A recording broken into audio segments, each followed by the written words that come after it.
Hello everyone, I'm going to teach you how to do your own cultures for fruit flies.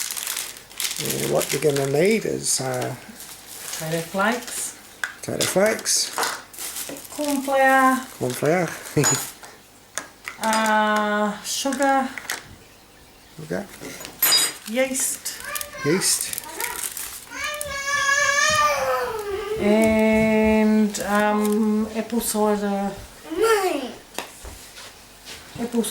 vinegar.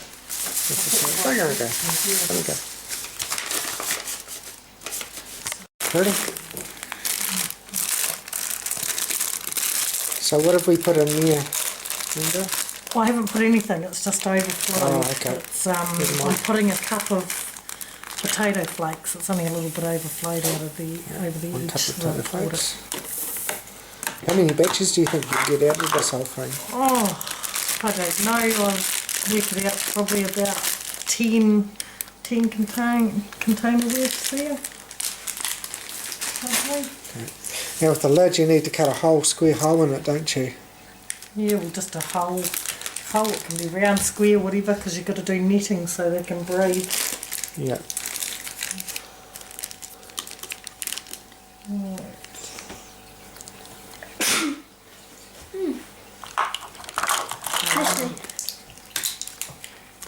Need 8 teaspoons of corn flour. Okay.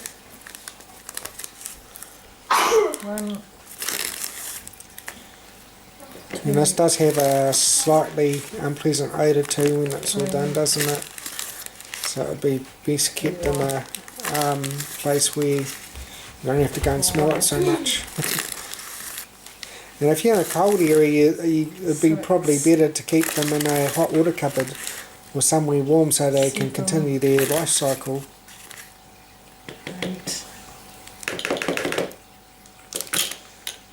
Otherwise, if it's too cold, they will die out and you'll have all your fruit flies not be able to keep going. 4 teaspoons of yeast. What the heck's yeast? 1, 2, 3,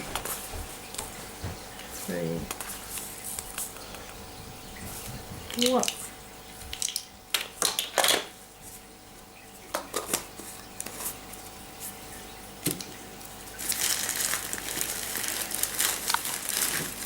And 1 teaspoon of sugar.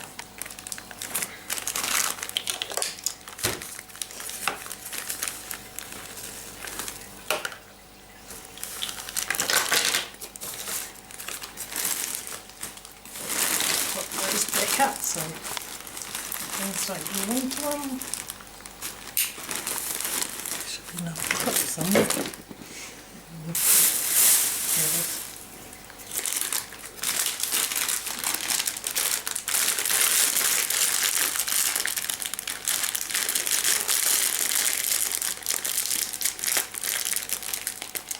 There's a few recipes on the internet, isn't there, Glenda?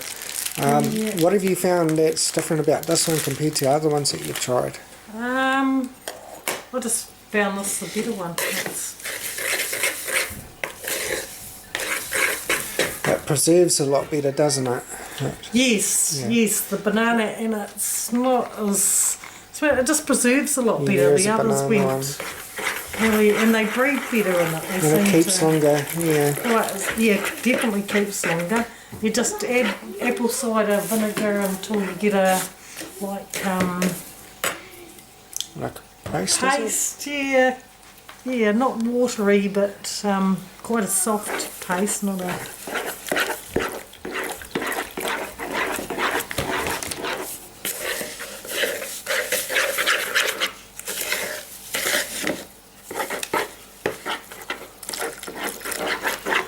So it's still sort of crummy, it's not ready. Yeah, it's not ready yet. So it has to be all sort of mushy. Because if it dries out, they have nothing to eat. And so you can give it a little light spray every now and again, can't you, to keep it moist when it dries out? Yeah, I kind of a little spray of water. It does make it go off, but by then it's just the last of the batches anyway. And when you put a pot in, you can get a couple of generations out of one pot, can't you? So just leave it in the frog tank or so. Yeah, yep, definitely. They'll lay and then it'll hatch again. I quite often do it.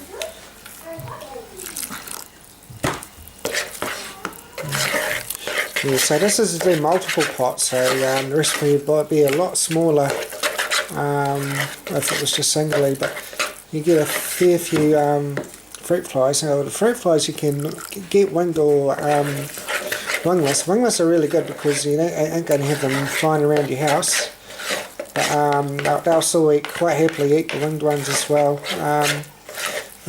Your terrarium has to be pretty much watertight if you're going to have winged ones. Well, at least so the tiny little fruit flies aren't going to go around your house. The wingless ones get out through the gaps too. Yeah, run around the place. But the frogs also find it easier to get that kind of food. That's walking around and flying. Even though they're still eating, they'll be a little bit more happy with the wingless. Sometimes you can get a mixed batch, can't you? Get the odd one where a winged one will get into your batch of wingless and you get sort of half and yeah.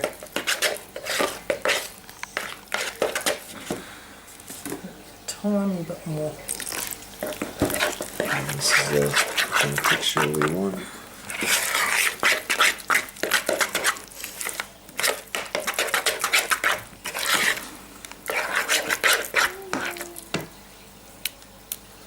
Still firm, but it's runny-ish. Yes.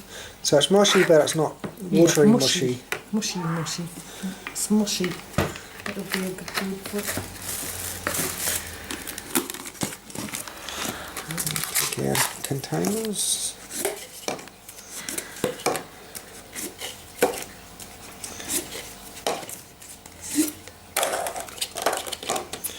Is there a set level that you put the containers with? No, I don't.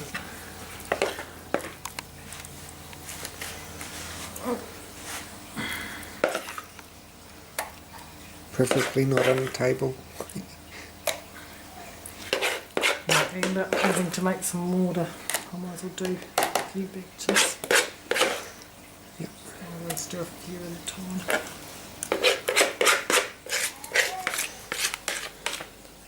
So this has done about five batches. Yeah. It's always good to have spares in case something goes wrong with a batch or so, isn't it? Yeah, I just sit them in the tent and they go through them quite, Yeah. So with this you can naturally let fruit flies get into it, can't you? And they lay the eggs and Well, you could. maggots and that. Yeah. Or the other way is to buy the first batch in and But if you introduce leave your it wingless open to them. outside, you'd probably get other bugs in it. So Yeah, that's yeah. the problem with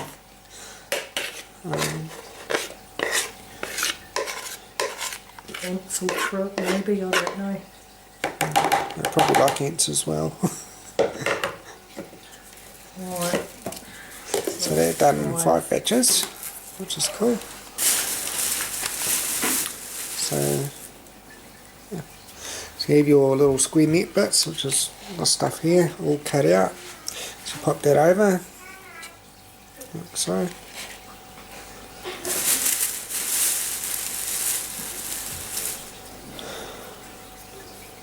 And the stuff's quite cheap to buy, isn't it? Usually, wherever you go. Yeah, the knitting stuff. And it can be reused too, can't it? Not really, because you Not really? punch holes through it. Oh so yes, yeah, that's right, just to release them. But the containers can be reused. The containers can definitely be reused. And you can buy them in bulk, quite cheap too. We buy them from, what is it, Star Foods? Yeah, or if you're overseas, I'm sure that you'd find some cheap source somewhere where you can get them.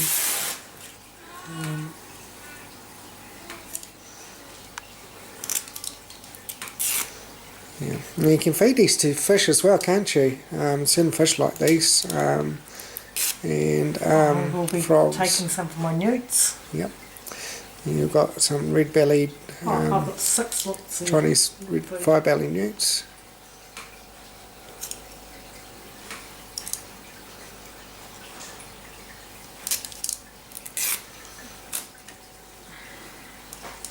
Right, guys, you have to go and get, so you might as well stop for a minute. Not much. Okay, here's some cultures that are already done, and what we're doing here is we are reintroducing. So we're taking the most emptiest one of food because they'll starve in the next time round because they eat it quite down a lot. To starve. So we take them out of the one that has the least, or if you, in any case, if you buy a batch, you can always take one batch and introduce it to X amount of pots, and you get X amount of culture, and they quickly breed. So what we do is we're tipping these into here, and we're starting off a new batch. Now you have to be, if you don't mind the wingless ones inside so much, I mean they do get everywhere, so you have to be fast in getting them in there. And you only need a few to get in there. Can't get them out the hole, I've only got one. But preferably, I mean we're doing it inside, but if you don't want them running around inside, outside's preferably better. You've got to be fast. Yeah. I need 2 hands. Oh, there was a winged one. That one too. I need to set something over this. Oh, I'm not using it. Shit. Something caught. Oh gosh. This is the problem, is it?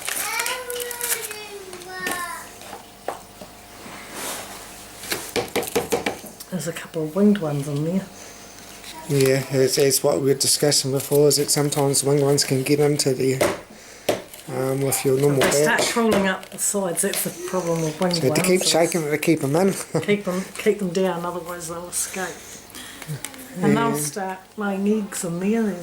Voila. Well, this is our new batch, and we'll have a look. So we've got, we've got little crawlies in there. Oh, shit.